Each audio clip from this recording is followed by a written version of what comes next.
Hello, and thank you all so much for coming together in this way in recognition of International Day of Peace.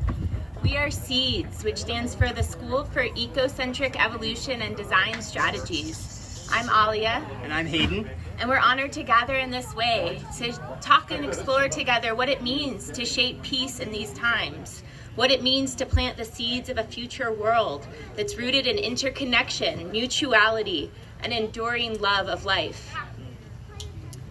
Although it is beautiful to come together in this way, the fact that we have to set a specific day for peace should reveal to us the tremendous scope of the problem we collectively face. It should be the norm, not the exception, to experience peacefulness as a way of life. Peace, if it is to be enduring, must arise from within. It is a state of being rooted in knowing of our interconnection and sourced by a somatic experience of trust, faith, connection, belonging, reciprocity, and harmony with all the elements of life. The hard truth is that we are far from this knowing. We have become lost in a collective story of separation and competition, hyperconsumption and collective denial. The values and incentives of our predominant culture incentives of our predominant culture necessarily manufacture the violence, oppression, extraction, dehumanization, and collective neurosis that form the foundation and perpetuate our industrial growth society. If world peace is to no longer remain just an aspirational dream, it must grow through the difficult task of individual and collective maturation. We must each reclaim our projections on others as the problem. We must take responsibility for the manifested world around us, and we must do the brave work of leaning into the truth of our collective experience.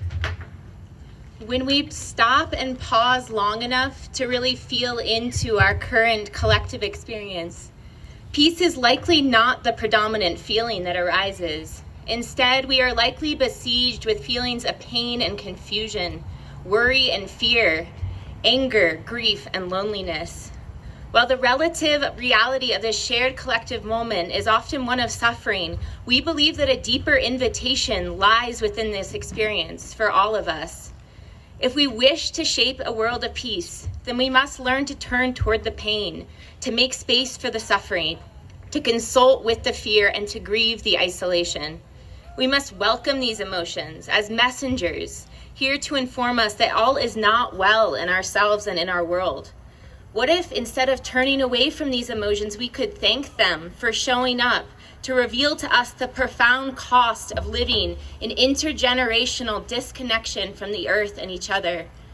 Because inherent in this collective suffering is a knowing that another way of being is not only possible, but is actively calling us forward. For if this current human experience of competition and scarcity, separation and consumption was all that our species was capable of, then surely we would not be plagued with this aching sense that something is deeply wrong. If this current reality were all that we were designed to imagine or create on this earth, then surely we would not feel this nagging absence, this spiritual lack, this fervent yearning to take part in something so much more beautiful. In this way, our emotional distress can be seen as a sacred gift in these times, here to awaken us to the suffering of a people out of balance who yearn to participate in the great work of their times.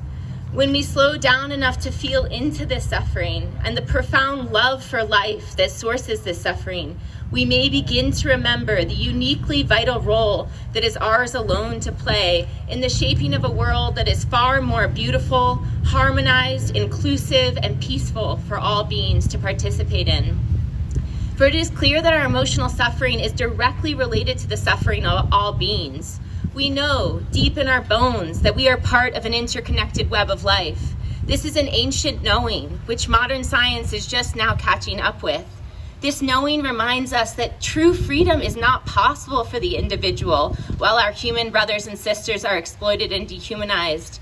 It also tells us that we cannot fully thrive while ecosystems collapse across the globe. And so it is time for us to throw off the chains of the old story of separation, which has kept us disconnected and numb for far too long.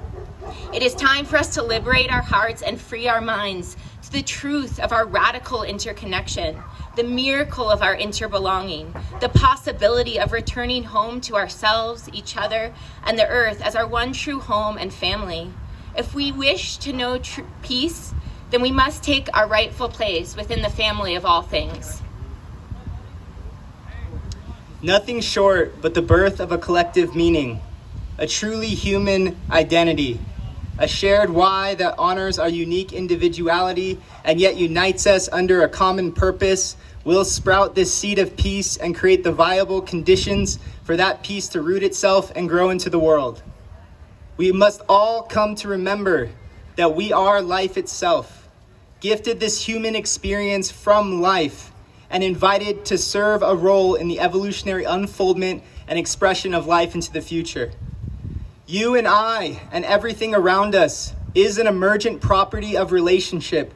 Our entire being is a non-thing without the magnificent earth container in which we exist, and all organisms that through deep relationship have created the landscapes for our conscious human experience to emerge.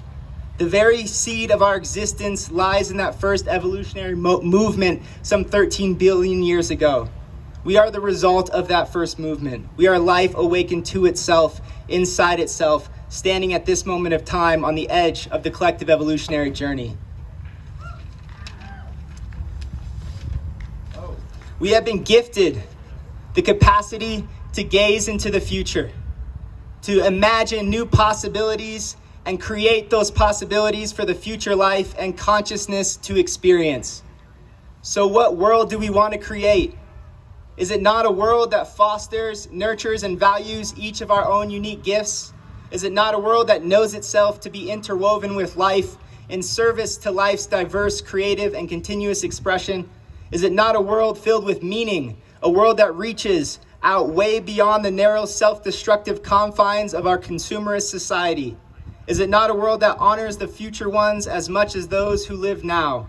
A world that works to grow a continuously richer and healthier landscape for the ones that come after us.